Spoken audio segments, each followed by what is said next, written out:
Well, hey there, hi there, ho there, you're as welcome as can be. Where did I get that? Is that the Mickey Mouse Club? I don't know. Hi there. Hi, it's me, Greg Fish, and this is the 116, a podcast about living life higher, wider, closer, and deeper. This is a presentation of First United Methodist Church in downtown Peoria, but it's for y'all, or you'uns, depending upon which region you're from, or yous guys. You're all invited to come along for this little adventure, and don't forget to like us and share us on social media. It's a great way to help us get this word out. If you follow us on one of the video platforms, you can also subscribe. Well, you can do that on any podcasting platform. Subscribe, it's free, or follow, whatever gives you the opportunity to do. And on social media, like us, share us. Go to peoria1.com for more information and to leave us a message. And with all of that stuff out of the way, I want to welcome my guest to the studio today, and it is Julie Bell. I've been waiting to get Julie Bell in here. She is our director of Connectional Ministry, one of our newer staff members, I guess you would say. Right. It's been a year. Yeah, you've been here a year in March. Yeah. Wow, yeah. That's incredible. I know. And you have the job of trying to bring things together, with connecting people into ministries where they can work. And that's got to just be one of the easiest jobs on staff. So it's going to be a short podcast, right? Yeah, it's going to be short. Yeah. No, maybe it's not the easiest thing, especially coming off of the pandemic for 2 years. Uh-huh. That's good. That has to be create some trying times and hard situations. So anybody who's watching in ministry can relate to that. And I'm sure, well, maybe any business for that matter. But this is a time when not only are people staying away from places like the church, even though we're kind of back to Walmart, but not so much the church. No dispersion on Walmart, man. It just means there seems to be a lot of people there. Right. But they're staying away from church. And we've always struggled with this thing in ministry. It's the 80-20 rule. And it seems to hold true for both volunteers and for giving. Explain the 80-20 rule, if you would. Well, and I think the 80-20 rule is everywhere. Mm-hmm. As I volunteered in school when my kids were young, being room moms, and that kind of thing. It's always 20% of the people doing 80% of the work. Mm-hmm. Church is no different. Yeah. So I think it's pretty universal. Just coming off of the pandemic after 2 years of watching online and being at home, it's hard to get volunteers in a good year. And now coming off 2 years of not physically being in worship and being at the church, it just compounds that hardness, so to speak, of getting those volunteers. Yeah, and you came on, again, right in the midst of the pandemic. I did. None of us expecting it to last quite as long as it has. We kind of feel like maybe we're coming out of it at this point in time. But why do you think the volunteerism, or is volunteerism down? Why do you think it is? I think there's a lot of different reasons. People are busy these days, whether they're busy with young families, whether they're busy with just other volunteer things, just jobs. Life keeps us busy. So you have to be intentional about choosing what you want to do with your time. Yeah. And it's important to choose the church to spend your time, not only in worship, but volunteer. It's a choice we all make. Why is that? Why is it important to choose a church for volunteerism? Well, Scripture is full of do. Mm-hmm. Jesus taught us to do. It's not just hear my word, go do. Mm-hmm. Go make disciples of Jesus Christ. Mm-hmm. So we have to do church. Sure. And to me, in doing church, you become involved in your church. You become a volunteer. And I really don't like that word volunteer. My title, Director of Connectional, it's making connections. It's making connections in worship. It's making connections with God while you're worshiping God. It's making connections with fellow members in the church. It's making connections with people coming into our doors for the first time. Whether it's they walk in and the first person they see is a greeter who says, "Welcome to First Church. We're glad you're here." So it's all those different connections. So I try to stay away from the word volunteer, even though that's what it is. And I have something I might add here, just because you mentioned such an important thing. You use the word do. And there are some of us in the church, and not myself including this, who are afraid of the word do. And it's for this reason, because I think so many ministry groups have veered towards legalism. And sometimes I find the people who bring out the word legalism are the most legalistic people themselves. Right. But it's interesting to note in the New Testament and go through whenever Jesus is involved and Jesus says, do something. And I made a habit of doing this a couple of years ago. Make a note of that. Say, Jesus said, do this. Do this. And if you have any questions, say, is this a do? Well, then just skip over it. Just find the things that he just definitely clearly says, do this. And then ask yourself 2 questions. 1, was he joking? And if the answer is no, I don't think he was, then I guess the second's not a question, then do it. Activate yourself. And I think we get into, I know I'm a doer. Mm-hmm. I'm an action person. If it needs to be done, I get up and I do it. I don't wait for my neighbor to do it. I don't wait until you call me and say, hey, can I do this for you? I just get up and I do it. Yeah. And I think sometimes when you are a doer, you don't understand somebody who may not be a doer. And it can be scary to step into something you've never done before. I've been reading a book called Do It in Fear, I like that. Yeah, sometimes things that God calls us to do puts the fear in us, but we have to trust he's going to guide us right through those things. You know the author right off? Joyce Meyer. Oh, really? Okay. Do It Afraid. So Do It Afraid is Do It Afraid is the title. Yeah. Mm-hmm. I like that. But so it's do it. Yeah. Don't say no. Just because you're afraid, don't say no. Do it. Take that step in faith and trust that God's got you and he's going to provide for you. He's going to provide what you need. Well, the neat thing about fear that we don't give enough credit is the neat little adrenaline rush you get along with it. And sometimes that's exactly what you need to help you smooth out the fear. Right. Yeah. Right. Fantastic. Now, so let's talk about some of the things that we do in the life of the church, because these are kind of unusual for ministry, and everybody's church has their own ministry areas. But for example, in the ones we deal with, there is really a vast array of opportunities to connect with, everything from benevolence and serving people who are less fortunate to affinity groups and that sort of thing. Is there a different type of personality set you look for when you look at the different ministries? Well, I think so. If you're going to put somebody at the front door of your church to open the door and greet somebody, I, by nature, feel that I'm somewhat of an introvert. I like to be alone. You really? I like to be alone. Okay. Though I love to have conversation, a one-on-one or a small group. Get me in a larger group, and I'm a wallflower. So, yeah, you have to look at people's personalities to see, if they're going to step up like a greeter and, welcome to First Church, and not just open the door and let the person walk in. So you do have to look at different personalities. Have you ever had somebody come and say, I want to volunteer for X, and you looked at them and realized that you don't have the personality for it? Like, I want to do benevolence. Man, I hate people. Well, yeah, and there's, you have to be a little creative on how to steer them, maybe another direction. Mm-hmm. There's opportunities all over the place. So, whether you're up and moving around like loaves and fish, where you have to, pick up and move things around and deal with the people, there are opportunities where you can sit and stuff envelopes, for example. Mm-hmm. The pens and the attendance sheets in all the pews, they don't just magically appear there. We have people who come in every week to stuff all those cards and pens in the chairs in the pews. Mm-hmm.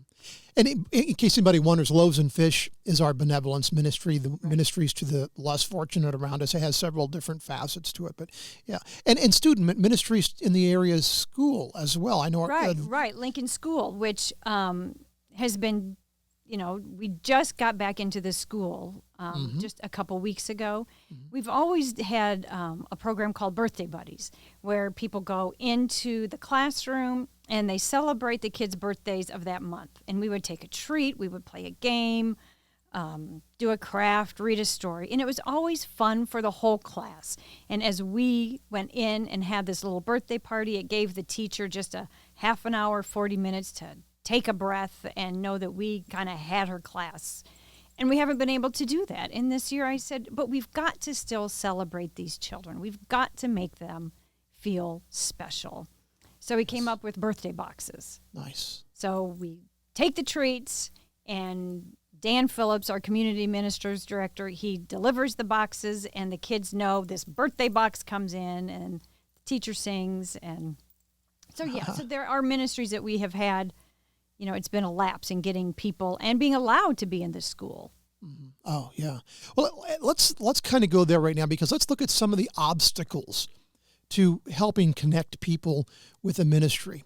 For example, maybe somebody, there may be the mindset out there, I really want you to do this, but I don't want to be involved.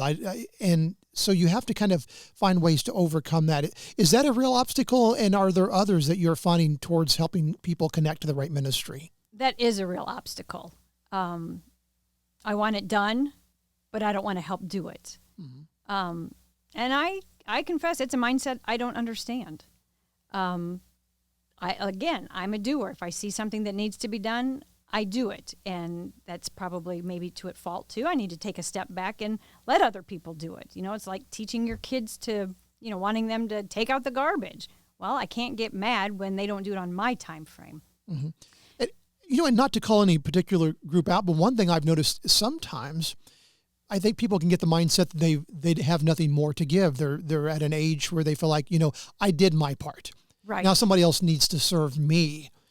Is that a healthy mindset? I don't think that is a healthy mindset. And Pastor Tim said in staff meeting the other day, about being a member, being a member of a country club, for example. You go and you're served at this club, somebody who serves you dinner or whatever the service may be.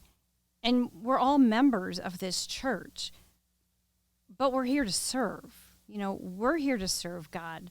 And yes, we come and we worship God, but we still need to give back. Again, we get back to that doing. Mm-hmm. Jesus called us to do, to be in action. Yeah.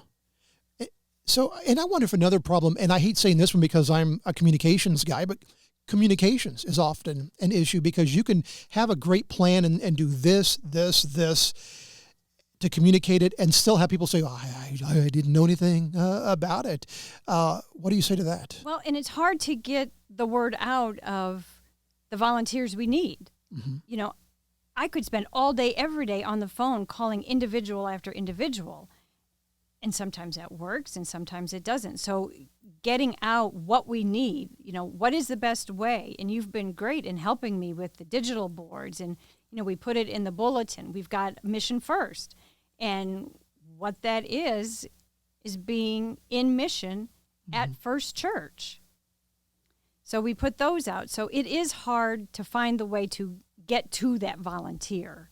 I think the last couple Sundays I've noticed after 8:30 worship between services, there are more people milling around. You can tell people are coming back.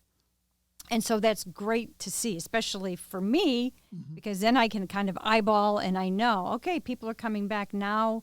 Maybe I can start tapping in to some of those people. I hadn't thought about that, but that's probably a big obstacle for others, is that people hadn't been milling around. As you said, they've been coming and then leaving quickly, staying socially distanced. Exactly. So we're just not getting used to kind of milling around. Right. The Gathering Center has been really not a place of gathering in the last couple of years. And it's just been in the last few weeks that I've noticed people milling around between services. And it's great to see. Are people because we have an information center in our church, and a lot of churches, they like a welcome center, a welcome desk. A lot of them have adopted that ideology, especially in a place that is where people come into the facility. Do you find that still to be a useful tool, or has that started to show some age as far as an idea in ministry is concerned? I think it is aging. Again, when I came in, right during the pandemic, we have somebody at the information desk, and very few people stop and ask for questions or ask for direction. But I don't feel we can not have somebody there at this point. Mm-hmm. So from your experience, and what makes a good information center or welcome center? Well, I think it's somebody who can give if it's somebody new, they can give direction. Hey, I want to go to this Sunday school class. Can you tell me how I go to the worship center? Where's the sanctuary? Uh-huh. Just even directions, physical directions. There's always information on our ministries. that if somebody wants to get connected, we've got information that, will tell them that. Information if they have children, if they need childcare, if they need, youth, that kind of that one-stop shopping, so to speak, that they can come and ask questions and get some answers. And one of the things we've done too, and again, this kind of falls into a lot of what the work I've done, but we've adopted these video boards throughout the building and tried to be strategic with the way we use them because people are drawn to TV. Right. We like to watch TV. So is this still a technology that for an information center has some useful aspects, do you think? I think the video board does. I think with the video board, somebody has to stop and read the video board. Mm-hmm. So where our information desk is located, I feel, is a pathway from point A to point B. Okay. Not many people stop there.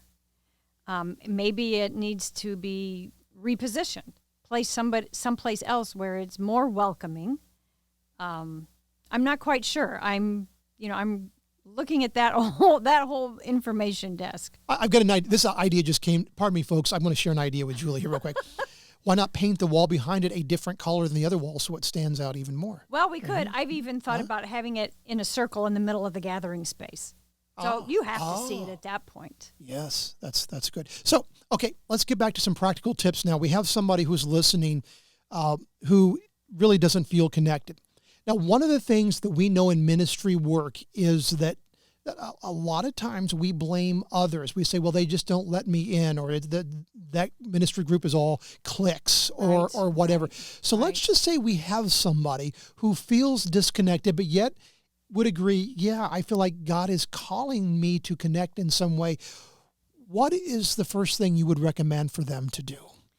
If somebody has a particular ministry that they're interested in and they feel God is calling them, call me. Let's have a conversation.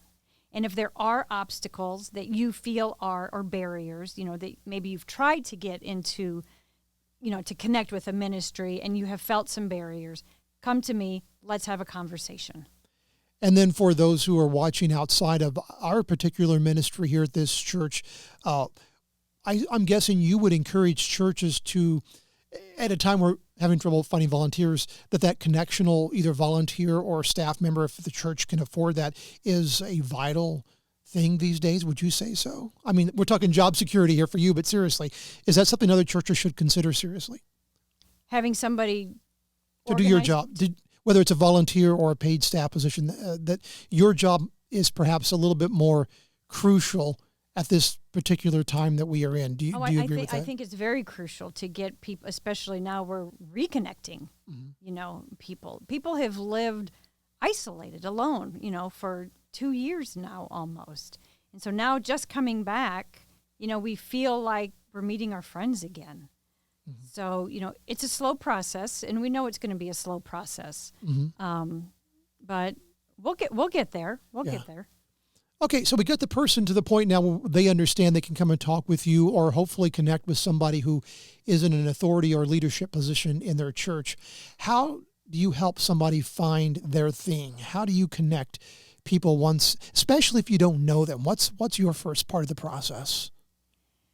Well, I haven't had a lot of experience doing that yet because we've been members of this church since 93. I have a long history here coming as, a child. So I know a lot of people. So I tend to go to those that I know, of course, when I have a need. Yeah,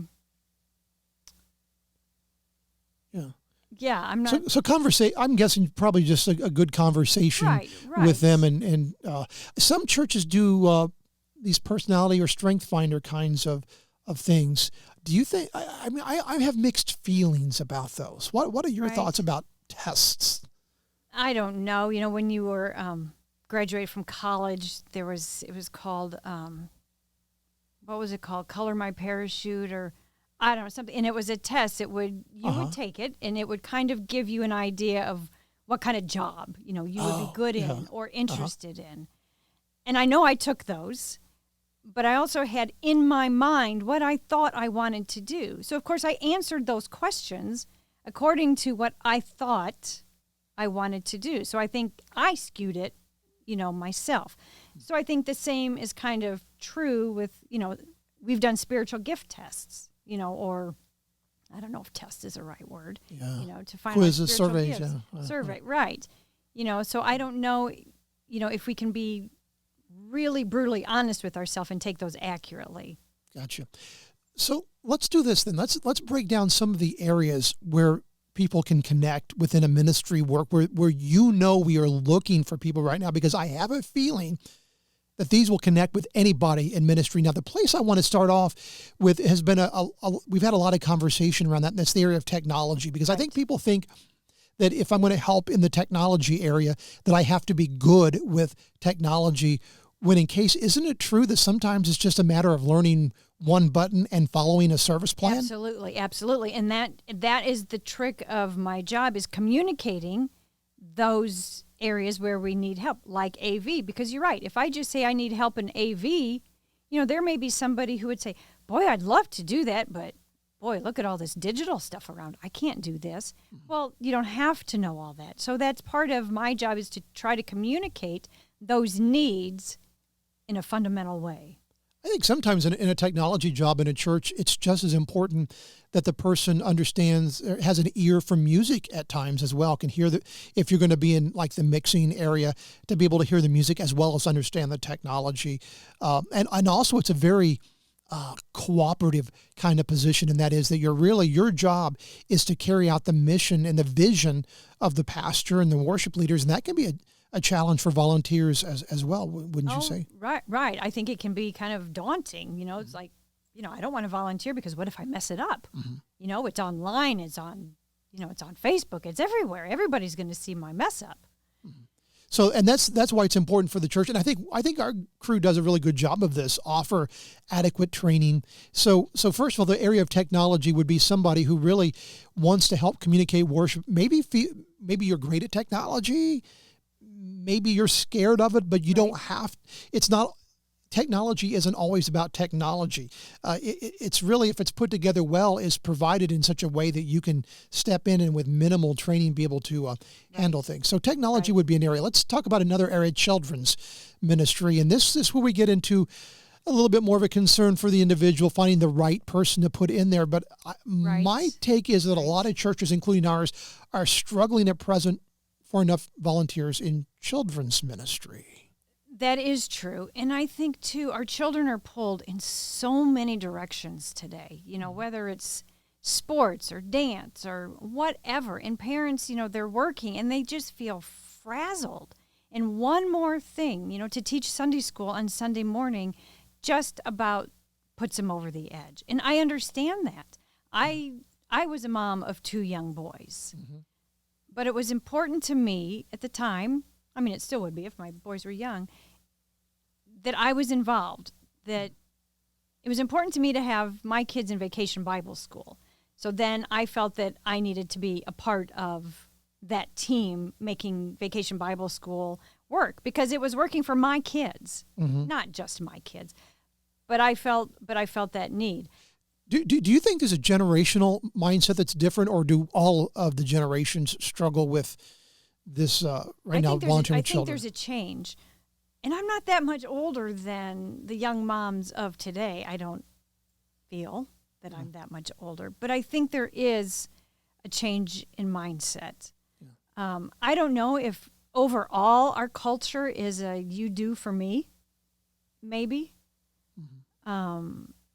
And that's a sad state of affairs, if you ask me, is if that's our our thought overall, because we need to change that. Are you seeing volunteers really being burned out in children's ministry?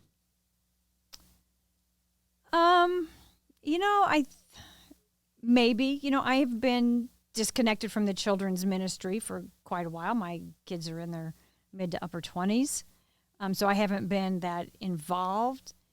But it is hard. And I know even when they would come to me and say, would you teach Sunday school? And my immediate reaction is, oh. Yes. I am not, nothing to do with teaching the children. I love to be with kids. It's, I'm not sure I'm qualified to teach God's word.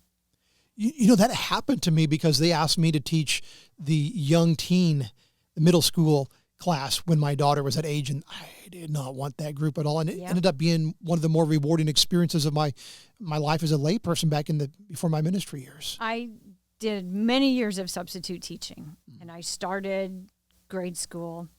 And then as my kids got older, then I would kind of follow them to the school that they went to through middle school and high school. And I found that middle school kids are my favorite. They are weird. Sometimes they're dorky. But you know what? You just can have fun. And I would go in and, yeah, we'd get our work done. But you could still have fun doing it. So you just have to relate to them. Yeah. I think that's the important thing, because I remember I've had a lot of leaders who were significantly older, but we kids love them just fine. So let's look at another area of ministry work and just thinking in general of ones where I know that we are struggling and perhaps other churches are. I guess that would be in the area of hospitality, greeting folks and that sort of thing. Would that be another significant area in need right now? Actually right now I'm doing pretty well. Oh, forget that one then, no. And I have found too that when you ask somebody to do it once a month, Mm-hmm.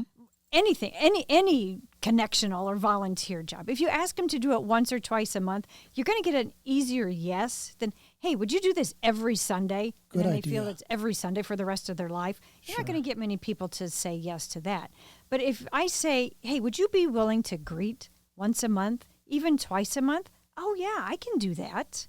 Yeah. Even, you said the information desk, which my biggest obstacle with getting people there, but what if I don't know the answer when they come, and ask the question? Well, there's somebody, one of us staff members is always around, but that is an obstacle too, is making sure that they feel equipped to do this volunteer job.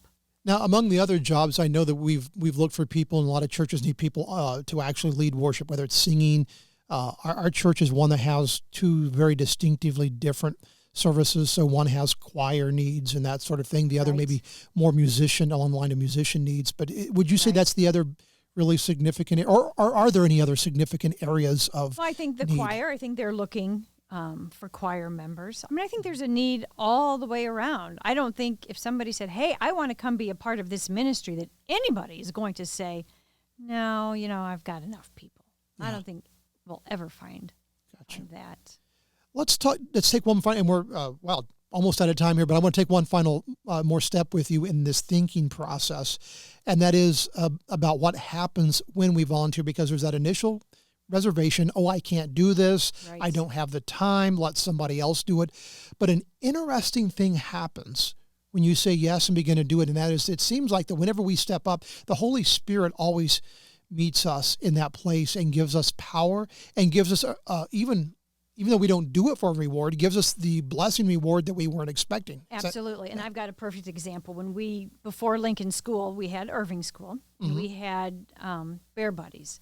And I would have a buddy, and I would go once a week, once every couple weeks, and read to my designated child.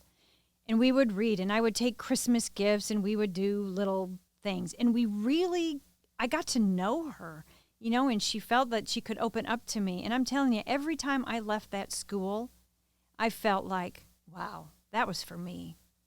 That wasn't for her. Wow.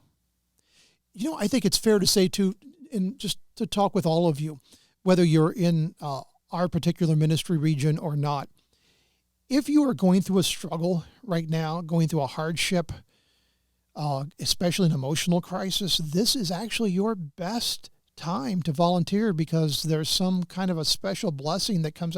I find that the best way to get your mind off of your own problems is to turn your mind to the needs of others. And I see you're agreeing with that. I agree.